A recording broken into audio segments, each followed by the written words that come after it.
Marekani imetangaza vikwazo vipya vinavyolenga makampuni mawili makubwa ya mafuta ya Urusi, Rosneft pamoja na Lukoil, ikiwa ni juhudi za kushinikiza nchi hiyo kuweza kufanya mazungumzo ya amani na Ukraine.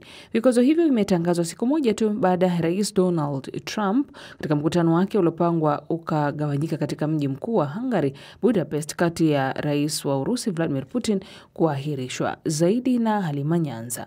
Akizungumza baada ya mkutano wake na katibu mkuu wa jumuiya ya kujihami ya nchi za magharibi NATO, Mark Rutte, kujadili mazungumzo ya amani, rais wa Marekani Donald Trump amemkosoa mwenzie wa Urusi Vladimir Putin kwa kutokuwa mkweli na kutochukulia kwa umakini upatikanaji wa amani, na kuongeza kuwa ana matumaini vikwazo hivyo vipya vitasaidia kulazimisha kupatikana kwa mafanikio.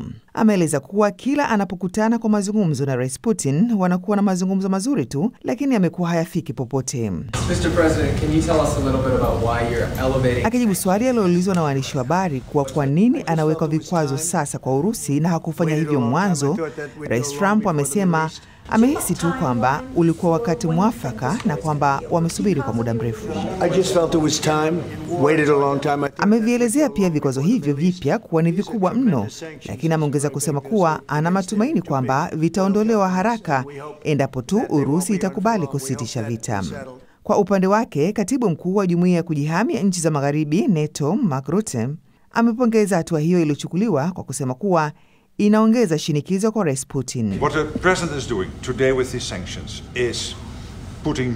Na kwamba hatua hiyo itamlazimisha rais huyo wa Urusi kukaa kwenye meza moja ya mazungumzo. Naye waziri wa fedha wa Marekani Scott Bessent amesema vikwazo hivyo vipya vilihitajika kutokana na rais wa Urusi Vladimir Putin kukataa kumaliza vita alivyovieleza visivyo na maana. Ameeleza makampuni hayo ya mafuta ya Rosneft na Lukoil kuwa yamekuwa yakitumika kama silaha ya vita kutokana na ufadhili wake kwa Kremlin. Katika taarifa yake aliyoitoa, waziri huyo wa fedha wa Marekani amesema ni wakati mwafaka sasa wa kusitisha mauaji kwa kusitisha vita haraka iwezekanavyo. Mwezi wa 8 mwaka huu, Rais Putin na Trump walikutana Alaska kwa matumaini ya kumaliza vita vya Ukraine, huku mkutano mwingine wa pili uliopangwa kufanyika ukiahirishwa. Kulingana na makadirio ya serikali ya Uingereza, makampuni hayo ya mafuta yaliyowekewa vikwazo ya Urusi yamekuwa yakisafirisha mapipa milioni 3.1 ya mafuta kila siku, huku Rosneft ikihusika na takriban nusu ya uzalishaji wote wa mafuta nchini Urusi, ambayo ni sawa na 6% ya uzalishaji wa mafuta duniani. Mafuta na gesi ndiyo chanzo kikuu cha mauzo ya nje ya Urusi, huku wateja wakubwa wakiwa ni pamoja na China, India na Uturuki. Ni taarifa yake Halima Nyanza.